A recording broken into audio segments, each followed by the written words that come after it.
Уважаемый господин... Mr. Chairman, we are compelled to exercise our right of reply.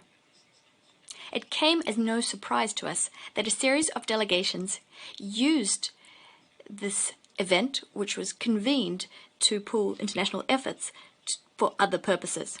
Nor did it come as a surprise that they failed to remember Ukrainians shelling civilian infrastructure in the Donbass starting in 2014. Nor did they recall that starting in February of last year, over 5 million refugees fleeing Ukraine and the Donbass went to Russia, specifically to Russia.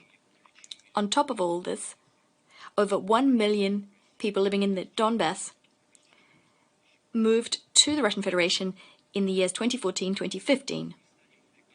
Now, we're not going to delve into the debate on the substance of what's happening in Ukraine. This issue is not on our agenda today, and we do provide extensive commentaries on this in the General Assembly and the Security Council. Nevertheless, within the framework of the mandate and speaking to the theme of today's meeting, since we were invited to discuss country-specific contexts, we should like to cast our minds back over the history of discrimination against the Russian language in the Ukrainian educational system. According to the Ukrainian census dated 2001, significant groups of Russian speakers lived in half of Ukraine's regions. Most of them were concentrated in Sebastopol, over 90%, Crimea, 77%, the Donetsk and Lugansk regions, almost 75 and 69% respectively. That's where the Russian speakers were concentrated. Despite this, the next day after the coup d'etat in Kiev on 22nd of February 2014, the Ukrainian parliament voted to repeal the law on the foundations of state linguistic policies, a law which afforded protection to the Russian language. In 2017, Ukraine adopted a revised version of their law on education. According to that revised law, the very next year, subjects would be taught in Russian and in other languages only in primary schools. Then, from 2020 onwards, the law stipulated that the entire educational system would switch to Ukrainian. Amendments to that law did not help. In a similar vein, in 2020, Ukraine adopted a law on complete and general secondary education, which stipulated that teaching in Russian and in languages of national minorities would be cut.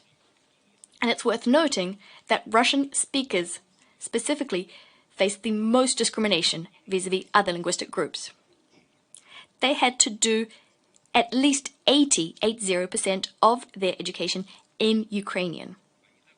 Furthermore, Russian speakers did not see an exception applied to them, an exception which was afforded to so-called indigenous peoples in Ukraine, which got the opportunity to get an education in their native tongue while also studying Ukraine.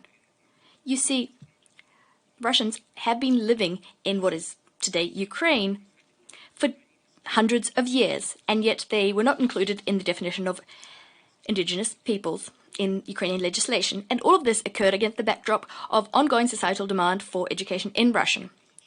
According to assessments published in Ukrainian media, during 2020, there were 2,250 students in each school providing education in Russian in Ukraine, 8 times greater than in schools offering education in Ukrainian. But the Ukrainian authorities did not stop there. They were determined to ensure that discrimination against Russian took on new forms. These social and demographic experiments are yet another misanthropic manifestation of the Ukrainian leadership's decision to violate human rights based on political considerations. This led them down a blind alley, turning Ukraine into a source of threats to Russian security.